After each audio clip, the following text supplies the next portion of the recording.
عزیزاں آ گیا وہ دن، آ گیا وہ دن۔ علی خاموش بیٹھے ہیں، اداسی گھر میں چھائی ہے۔ علی خاموش بیٹھے ہیں، اداسی گھر میں چھائی ہے، بنا مادر کے بچوں پر یہ تحریرات آئی ہے۔ ختم ہو گئی عزیزوں بات۔ کوئی تمہاری ماں کو کچھ کہے،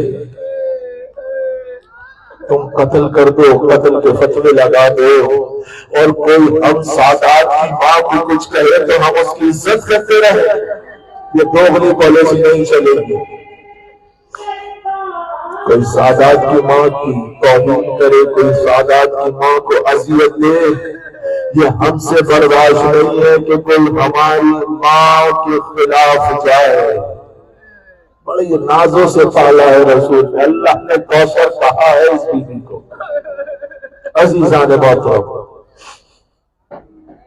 جب جناب سیدہ نے وصیتیں کر لی، وصیتیں ہو گئیں، اور وصیتیں ہونے کے بعد ایک مرتبہ وہ دن آیا کہ جب جناب سیدہ نے بچوں کو بلایا اور بچوں کو نئے لباس سے بتن کرائے، اور علی سے کہا علی نے میرے بابا کے روضے پر لے جائیے۔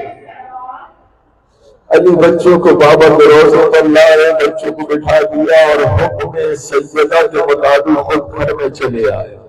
جب گھر میں آئے تو شہزادی نے کچھ تنہائی میں علی سے وصیتیں کی، کہا علی میرے بچوں کا خیال رکھنا۔ عزیزوں ایک بات بتاؤں، ختم ہو گئی مجلس، ٹھیک ہے، دو چار جملے سنتے چلیے۔ کائنات میں جتنی مائیں ہیں، صرف مسلمان نہیں، شیعہ نہیں، جن کے بچے چھوٹے ہوتے ہیں وہ اللہ سے دعا کرتی ہے مالک مجھے اتنی عمر دے گا کہ میرے بچے قابل ہو جائیں، کھانا پینا سیکھ لے، لکھنا بولنا سیکھ لے، کپڑے بدلنا سیکھ لے۔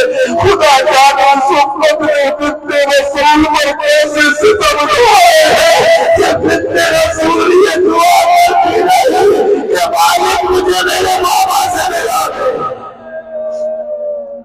پروردگار مجھے میرے بابا سے ملا دے۔ وصیت کی علی میرے بچوں کا خیال رکھ۔ علی رات کی تنہائی میں میرے حسین کو پیار بہت لگتی ہے۔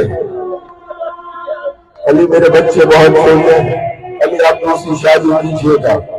وصیت کی علی گھر سے نکلے، مسجد نبوی چلے، مسجد میں آ کے بیٹھ گئے۔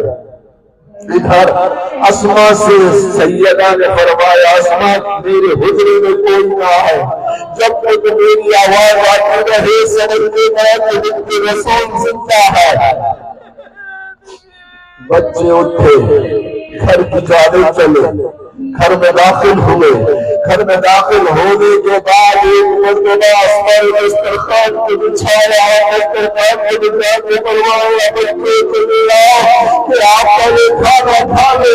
اس شہزادے نے اسماء کی جانب میں کہا اسماء کا ہاتھ سے پہلے تیری اماں کے بغیر ہم نے کھانا کھایا ہے، اسماء مجھے اتنا بتاؤ۔ حسین فرماتے ہیں اسماء اتنا بتاؤ یہ آج گھر میں بیماری کیوں ہے، یہ آج گھر میں سناٹا کیوں ہے، ارے ہماری ماں کی تلاوت کی آواز کیوں نہیں آتی، اسماء بتاؤ ہماری ماں کہاں ہے۔ فرمایا شہزادو، اسماء کہتی ہے شہزادو آپ کی اماں حجرے میں ہے۔ جیسے سنانا حجرے میں ہے، شہزادہ چھوٹا شہزادہ اٹھا، حجرے کے دروازے کی جانب پڑا، دروازہ بند تھا، دروازے کی جانب حسین آئے۔ اسماء دروازے اور حسین کے بیچ میں آ کے کھڑی ہو گئی، کہا حسین پہلے کھانا کھا لیجیے۔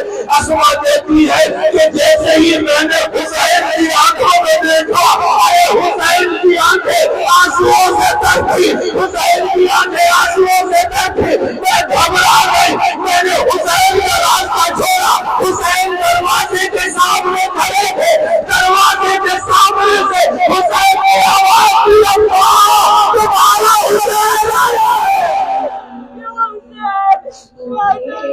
اللہ اللہ تمہارا حسین آیا ہے. آواز آئی حسین نے دروازہ کھولا, دروازہ کھول بولا مرحبا اللہ تمہارا لایا ہے.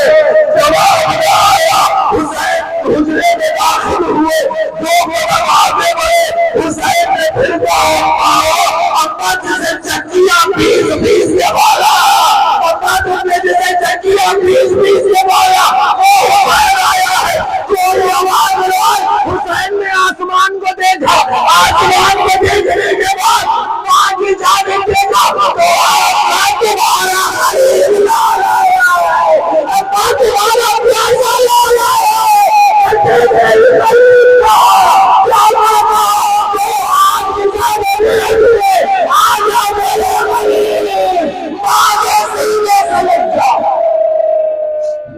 خدا نرونے والی آنکھوں کو سلامت رکھو. عزیزو ایک جملہ اور ختم ہو گئی مجلس.